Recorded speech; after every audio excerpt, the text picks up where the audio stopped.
What's up guys, Coach Jesse Minch, also known as Snake.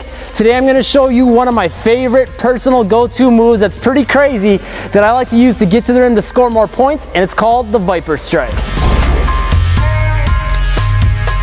Okay, so for me personally, I'm a lefty. I really like to use this move to get a shot on the right-hand side of the basket. So for you, you might want to flip this around, or maybe you want to learn it this way. Whatever you want to do is cool with me, or even better yet, work on both. It's going to start off an awful lot like the shammgod, but we're gonna completely flip everything from there, okay? So what you're gonna do for this is whichever side of the hoop you're on, you're gonna dribble with that hand. So if you're more on the right side of the hoop, you'll do it with the right hand. Starting off, if you're on the left side hoop, you'll do it with the left hand. You're gonna push it out, and that same side foot's gonna step forward, okay?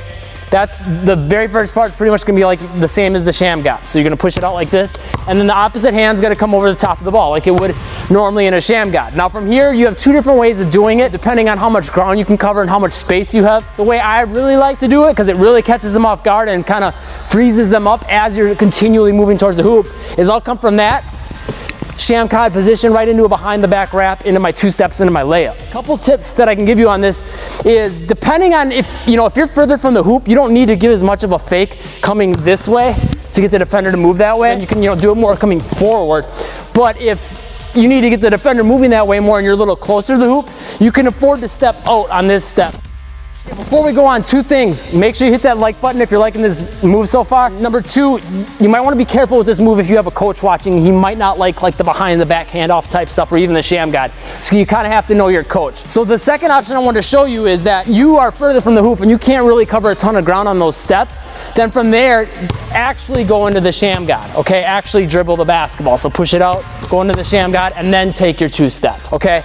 And what that's going to allow you to do is give that extra dribble in there so you can, have a little more footwork to work with to get closer to the hoop for that layup, okay? But the keys on it are that you're doing that quick, okay? You're doing the shammgod quick and going right into the behind the back, or that you're going right into the behind the back from that, okay? So what I want to do next is show you a couple different ways to kind of perfect this and master it.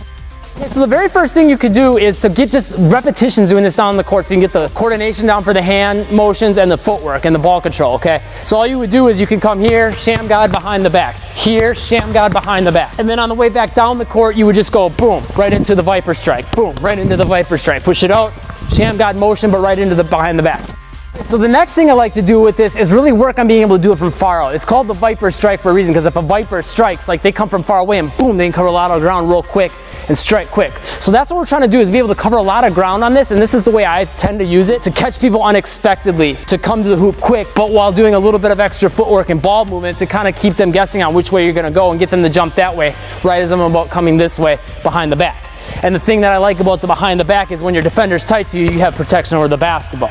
Okay, so what I recommend you do to get that down and get better at it is work on alternating between the two different ways of doing it, okay? Come from behind the three-point line, or maybe a step inside the three-point line. Just figure out where your range is. I try to do it even from behind, a couple steps behind the three-point line, and see if I can get to the hoop from just the shammgod, boom, and then from the behind the back, or no shammgod and just go right into the behind the back, okay?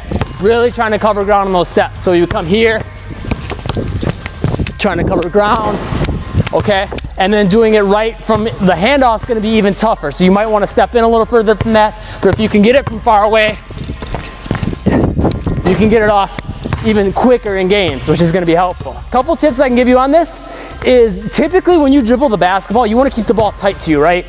In this move, you don't. You wanna push it out there so you can free up your feet more to move to cover ground. Now, if you're gonna do this in the game, you have to be smart about it. I mean, you can't throw the ball right to the defender. You have to have an angle to get past them. So if the defender's tight to you, or far away from you, or too far to this side, that will give you that space you need to push the ball out here. Okay, and then this last drill that you can do to work on it and master it, make sure you use a chair, something with a little wider, or maybe even you could set up two cones, I guess, but make sure it's something that makes you cover more ground laterally, because you want to work on doing it in different situations. Again, we're going to alternate between doing the two versions of it, so you can go shammgod into the behind the back, and then straight Viper Strike behind the back. Notice when you're close to the defender that ball goes right in front of them, so you got to work on doing that hand motion quick, pulling it back behind the back, okay? Can't be slow. But the other thing you want to pay attention to when you're doing this is you'll start this a little bit tighter, closer to the hoop and to the object. And you want to really focus on making sure you're stepping outside of that object, okay? So for me, I'm using the chair. I want to make sure this step comes outside the chair, and then I come around it on the other side. And what that's going to do is get your defender shifting this way, and then right at the last second before you're going up for the shot, you'll be coming this way, okay? But the other thing to pay attention to is your footwork is going to change a little bit when you're this close to the hoop, okay? When you're doing the shammgod version, you're going to push it out, and it's going to be left, right, and I'm going to end up going goofy foot layup. Again, if you're on the other side of the hoop, everything will get flipped around. But if you're gonna go right into the Viper strike, you're not gonna step outside the chair as much, okay? So you're gonna start more from this side of the chair, kind of lean that way as you're pulling the ball back, but you're not gonna actually step around, okay? So it's gonna look more like this. And then you're gonna go right, left, okay? But on both of them, the idea is to get the defender coming this way. So here's what those will look like, a little more full speed. Again, that one's gonna be goofy foot, and this one,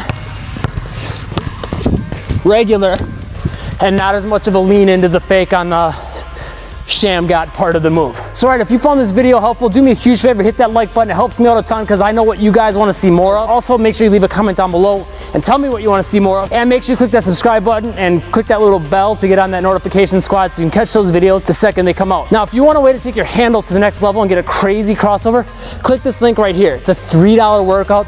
Just takes 5 minutes to do, but it'll get you insane crossover. Also, make sure you check out this video. You'll probably like this one as well. And check out this playlist.